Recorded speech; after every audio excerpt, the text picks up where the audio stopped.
Waalaikumsalam. Waalaikumsalam warahmatullahi Waalaikumsalam.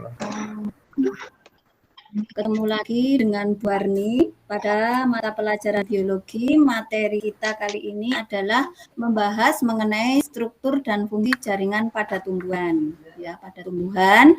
Kemarin kita sudah membahas mengenai bagian-bagian jaringan. Sekarang kita membahas mengenai organ pada tumbuhan. Nah, kalian mestinya sudah tahu ya anak-anak mengenai tumbuhan yang ada di sekitar kita. Tapi sebelumnya, marilah pertemuan kali ini kita awali dengan berdoa dulu. Berdoa mulai. Selesai. Ya, kita lanjutkan presensi dulu ya. Ini peserta kita ada 5 ya. Saya panggil satu-satu ya. Mas Tri. Siap, Bu. Ya, Mas Haryanto. Bu. Mas Hasri. Siap, Bu. Mbak Dina. Ya, komplit semuanya ya, berarti sipil. Baiklah, kita lanjut pembelajaran kali ini. Tujuan pembelajarannya adalah kalian bisa mengidentifikasi organ-organ pada tumbuhan, ya, termasuk fungsinya, fungsi akar, batang, daun. Ya. Sebelum Ibu mulai, kita apresiasi dulu. Mungkin ada kalian yang sudah tahu kira-kira tumbuhan yang ada di sekitar kita, akar, batang, dan daun. Siapa yang tahu fungsi akar? Satu saja. Yo, Mas Tri bisa? Ya. Ya. Akar itu sebagai pencari makanan buat pohon, buat tumbuhan. Ya, betul ya, untuk mengambil zat-zat makanan, mineral dari bawah ke seluruh tubuh. Kemudian fungsi daun, Mas Hasri. Apa ya daun itu fungsinya? Untuk mencari makanan, Bu, menyerap udara. Ya, untuk menyerap, untuk fotosintesis ya. Yeah. Untuk fotosintesis dibantu oleh sinar matahari. Kemudian satu lagi ya, fungsi batang. Batang yang kokoh itu fungsinya untuk apa? Coba Mbak Dina. Mbak Dina? Oh ya, Mas Haryanto aja kalau begitu. Mas Haryanto apa?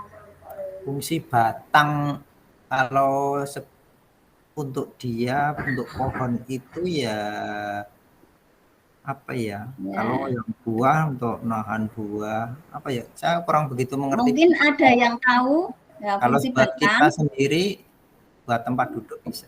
Ya, sama, itu mirip untuk tempat itu. Kalau batang pada tumbuhan itu batang untuk menjaga tegak, untuk berdiri ya, untuk kokoh, biar kokoh, mengokohkan daun itu. Kalau untuk menyimpan makanan bisa menyimpan makanan juga bisa, ada batang yang untuk menyimpan makanan. Misalnya tebu itu kan batangnya. Akar itu banyak juga, daun juga banyak untuk sayur-sayuran itu. Jadi bisa semuanya tiga-tiganya itu ya. Ya oke, sekarang Ibu mau share screen mulai pembelajaran kita kali ini, yaitu tentang akar, batang, dan daun. Coba tolong ini dilihat materinya, tayangan dari sini. Bisa terlihat nggak ya? Bisa, Bu. Bu. Ya, sekarang materinya tadi ini ya, struktur dan fungsi jaringan pada tumbuhan, yaitu kita membahas mengenai fungsi akar, batang, dan daun atau organ tumbuhan. Kalau dalam pembelajaran kita kemarin kan dari luar itu kelihatan, oh daun. Daun itu kan kalau kita lihat itu warnanya apa? Hijau ya. Hijau itu kenapa kok hijau? Tahu nggak kira-kira daun warnanya hijau? Ada, Bu, yang pucuknya merah. Oh, iya, pucuk merah. Ya, betul. Ya, semuanya daun. Ya, tidak semua daun itu warnanya tidak hijau ya. Oh, betul.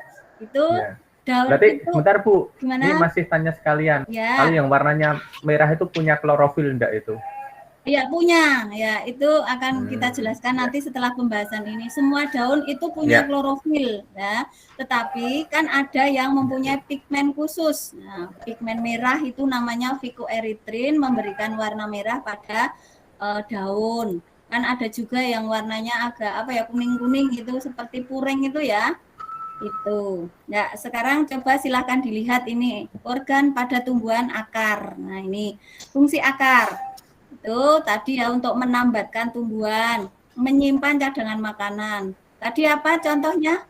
Tadi saya mendengar ada yang mengatakan menyimpan cadangan makanan, apa contoh tumbuhannya? Tebu. Ketela. Enggak akar kok, tebu itu kan Oh batang. akar. Tadi. Oh Yang akar. akar, Ketela. ketela, Bengkoang. betul ya. Ketela, bengkoang. Betul ya, pinter. Untuk menyerap air dan mineral tadi ya, Mas Tri tadi. Ya, kalau misalnya ya nanti kita akan melakukan praktikum itu menyayat ya, mengiris potongan melintang akar. Nah, akar itu kalau pada tumbuhan itu kan ada dibedakan pada tumbuhan dikotil dan monokotil. Berkeping 1 dan berkeping 2 itu beda ya. Kalau tumbuhan berkeping 2 itu biasanya bisa membesar karena mempunyai kambium. Jadi kambium itu berfungsi untuk bertambah besar. Tetapi kalau tumbuhan monokotil itu tidak punya kambium, makanya hanya memanjang saja. Nanti kita akan lihat potongan melintang akar seperti ini. Ya. Mungkin ada pertanyaan? Kalau kita Jelas, Bu. belum melakukan praktikum mungkin akan susah karena kita harus berada di depan mikroskop nanti melihat mengiris ya. Biasanya sebagai contoh itu pada tanaman jagung kalau monokotil, kemudian tanaman bayam kalau dikotil itu yang mudah kita cari. Kemudian berikutnya batang. Tadi ya, fungsi batang. Batang merupakan bagian tumbuhan yang berada di permukaan tanah. Itu nah tadi ya berfungsi sebagai tempat duduk, jadi tempat duduknya daun menyokong daun ya untuk sarana lintas air dari bawah ke daun, dari akar ke daun. Tadi sudah dikatakan Ibu katakan perbedaan antara tumbuhan atau pada batang dikotil berkeping 2 dan berkeping 1. Mungkin coba ada yang sudah tahu belum contoh tumbuhan berkeping 1 dan berkeping 2. Mungkin ada yang bisa tadi Ibu mengatakan apa contohnya? Jagung. Jagung. Tadi berkeping berapa? Ya, monokotil. Ini contohnya monokotil. Padi, betul. Ya, yang ini cirinya nanti kalau kalian lihat ya, kalau kita lihat di sekitar kita, itu kalau tulang daunnya itu memanjang, ini ya sejajar ini namanya manjang, itu tumbuhan monokotil, cirinya itu mudah ya. Rumput itu juga tebu, pisang juga ya betul, pinter. Terus kalau yang dikotil itu ciri daunnya itu menyirip banyak, itu misalnya mangga, ini kebetulan ini nggak ada contoh gambar daun, ini ada mangga, ada melinjo itu, jadi ada siripnya menyirip ya. Itu kalau pada tumbuhan dikotil. Ini kalau kita lihat secara penampang melintang diiris, ya kita mengiris nanti mengiris batang, diiris tipis, diamati di bawah mikroskop, itu akan terlihat ini. Nah, ini epidermis itu yang paling luar itu melindungi bagian dalamnya. Ini tadi yang kambium itu yang menyebabkan pertumbuhan membesar. Jadi tumbuhan dikotil itu bisa membesar karena punya kambium, sedangkan pada monokotil tidak bisa membesar karena tidak punya kambium. Itu ya. Ini kalau kita bedakan. Nanti kita akan mencoba melakukan praktikum untuk pertemuan berikutnya ya. Nah, ini tugas praktek nih. Kalau kita biologi itu tidak praktikum itu rasanya kurang ya. Jadi harus melakukan praktek. Melihat seperti apakah perbedaan antara struktur batang tumbuhan dikotil, contohnya nanti kebayam, dan struktur batang tumbuhan monokotil. Itu. Kemudian satu lagi ya, tadi kan akar, batang sudah, sekarang daun. Daun. Sebenarnya nanti ada bunga juga. Tapi melihat waktunya ya, nanti kalau waktunya sudah lewat, tolong Ibu diberitahu ya, biasanya 12-an.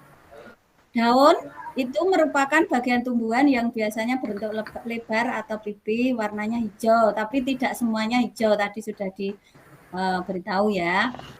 Fungsinya untuk 4 pembuatan makanan bagi tumbuhan melalui fotosintesis. Ini kalau dilihat secara mikroskopis, diiris juga, namanya pelajaran IPA itu kita praktek ini mengiris daun. Nanti diamati di mikroskop, gambarnya seperti ini. Ada bagian luar epidermis, kemudian dalam ini namanya bunga karang, ya, Jarian parenkim namanya ya, atau nama lain Indonesianya bunga karang. Terus ini ada jaringan palisade, nama lainnya jaringan tiang. Itu. Ini juga untuk fotosintesis. Itu. Ya, mungkin ini ada pertanyaan untuk akar batang daun ini. Ada enggak? Kalau enggak satu lagi, Bu Guru tadi lupa ya, bunga. Mesti ada bunganya. Bunga itu dimiliki oleh tumbuhan yang apa, muda? Yang masih muda atau sudah dewasa? Dewasa. Dia sudah dewasa. Ini kalau sudah berbunga itu tumbuhan itu siap menghasilkan buah. Ini perkembangbiakan pada tumbuhan Angiospermae itu tumbuhan berbiji, tumbuhan berbiji yang menghasilkan biji. Itu ada ya, kalau kalian lihat bunga yang ada di sekitar kalian itu kan ada kelopak ya. Kelopak bunga, mahkota bunga, benang sari, dan putih. Nah, coba satu saja pertanyaan Bu Guru. Kan ini untuk menghasilkan buah ya nanti, mestinya ada perkembangbiakan ya, ada proses pertemuan antara sel kelamin jantan dan betina. Nah, sebagai yang jantan itu yang benang sari atau yang putih? Siapa yang tahu? Benang sari, Bu. Ya, benang sari adalah yang jantan, sedangkan yang putih adalah yang betina. Ketika benang sari jatuh di atas kepala putih, itu nanti akan terjadi pembuahan dan nanti kelama-kelamaan akan berbentuk apa? Buah. Ya, sudah. Oke, mungkin hanya ini yang Ibu berikan. Ini saya tutup dulu share screen-nya ya. Ada pertanyaan tidak, anak-anak? Tidak. Kalau tidak ada, untuk pertemuan berikutnya kita akan melakukan praktikum. Silahkan kalian membawa bahan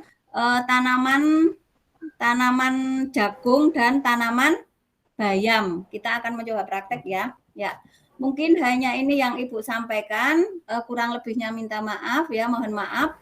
Wassalamualaikum warahmatullahi wabarakatuh. Waalaikumsalam.